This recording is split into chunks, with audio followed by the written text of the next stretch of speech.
Let me show you the one and only recipe you need to make a perfectly golden creamy quiche every single time, with all the tips and tricks to make it your own.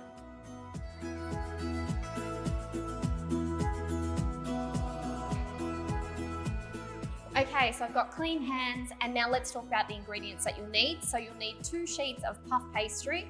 I've got 1 cup of grated cheese, 4 eggs, 1 tablespoon of picked thyme leaves, 200 grams of bacon diced, 1 brown onion diced, and 3/4 of a cup of milk, and some olive oil, salt and pepper.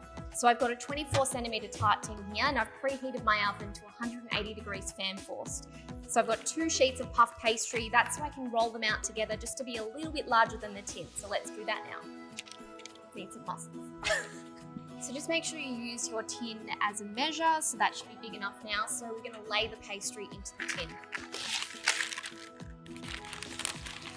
So just lift up the pastry and push it into the edges of the tin. So now use a small sharp knife to trim away the excess pastry.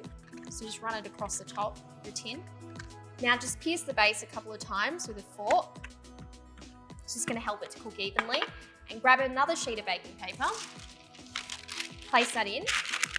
Then add some pastry weights. So you can either use, the proper pastry weights, or just some uncooked rice or beans.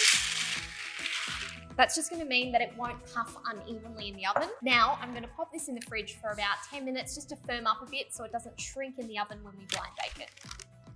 All right, so the pastry's had a little bit of chill time in the fridge, so now it's time to bake it. So I'm going to put that in for about 20 minutes or until it's lightly golden. Okay, so while the pastry is baking, you get to decide what fillings you're going to put into your quiche, and you can kind of just raid the fridge, use whatever leftovers you have, leftover shredded chicken, seafood, keep it all vegetarian. I'm actually going quite classic with a really simple and tasty quiche Lorraine, which is just some bacon, onion and cheese. So easy. So let's cook it. So most fillings you add will need to be cooked, so now I'm going to cook off my bacon, onion and a little bit of thyme. So medium heat. Add a little bit of olive oil. Just adding about a tablespoon. Let that heat up for a minute, then add in your onion, then bacon, and some thyme.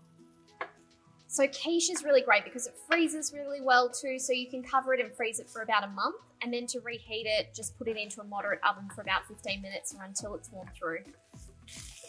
So just cook this, stirring occasionally for about 8 to 10 minutes or until the onion is softened and the bacon just starts to get crispy. So I'm happy with how this is looking now, so let's set it aside and we're going to make the custard mixture. Okay, so my bacon and onion mixture has been set aside to cool a little bit while I make this custard. So for the custard, it's just 4 eggs. And I'm using milk, but you could also use cream. Cream, makes it a little bit more rich, a little bit more luxurious, but milk is probably what you have in the fridge, so I'm going to use that. Now give that a little whisk.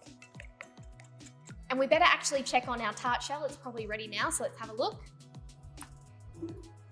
Yes, looking good. So just lightly golden. And let's turn down the oven now to 160 for when we cook the quiche. So remove the pastry weights. You can still cook with that rice too. Now grab that filling.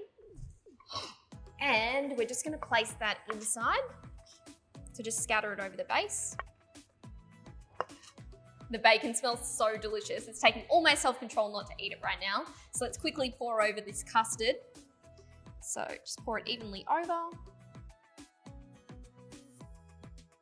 Scatter over the cheese. Try not to eat the cheese. So now just add some seasoning. Then off to the oven. Okay, get that in. And it's only going to take about 15 to 20 minutes or until it's puffed and golden. Okay, let's have a little look. Oh my God, it looks so good. Check it out. Golden, still got a slight little wobble. Oh, looks perfect. Smells delicious. Let it stand until it's completely cool before you slice it. So there you have it, a perfectly golden and custardy quiche that is so easy to prep ahead for lunches, perfect for brunch, taking to a picnic. Really, the options are endless. For more fresh ideas, head to the Woolworths website and search for recipes.